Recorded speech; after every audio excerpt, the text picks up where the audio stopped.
Kopogore gi mano, moko kuom oganda ma koth odaro e utegi koro ywak ni gionge gi ikruok makare ne yepo mag skunde juma manyien.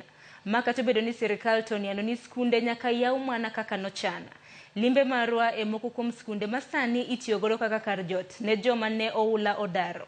Yango kethruok maduong' ma koth okelo. Ka penjo maduong' en ni to bende sirikal, jonyuol kod skunde oikore ne chakruok mar tam mar 2 mar somo. Millicent Adhiambo miyo ler mathoth. E skul primar mananga mayudore Nyalenda B ei Kisumu, skundno mabende gisani pio pong'o. Waromo gi moko kuom familia 15 mojot gi nyithindgi ma kwan gi 21 ka chunygi omoko giparore kuma gidwa chomo e kinde ni ma skunde idwa yaw. Familiago yango ni kopogore kod manyo kar jot machielo mopogore gi skul, onge ikruok malong'o magin go ewi kaka nyithindgi biro yaw skunde nikech oula noywero gige somo duto ma nyithindgi owinjore odog godo e skul.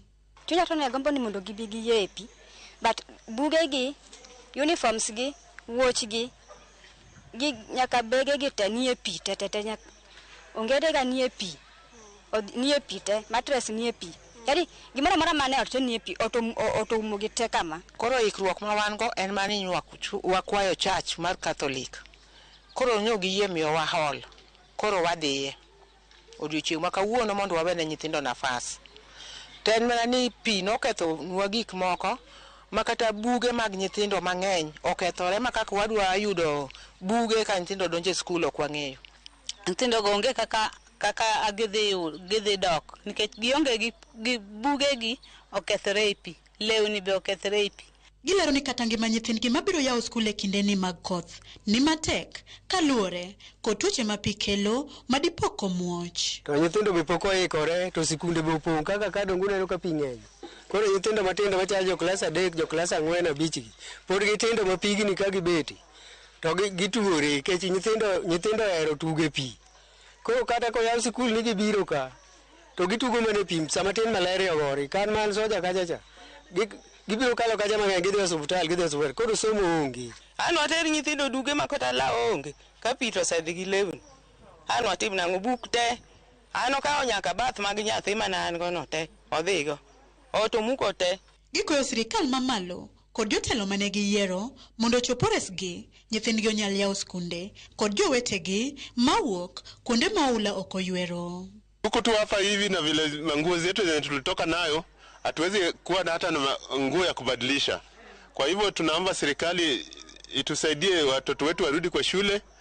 Uniform hakuna, vitabu nayo imezama ndani ya maji. Kwa hivyo tuko na shida sana. Pio se muko na udi asegedo ndalo auchiel. Kech ka dabed gi nyalo dagero block to na onge go koro nagero ga mana semigi.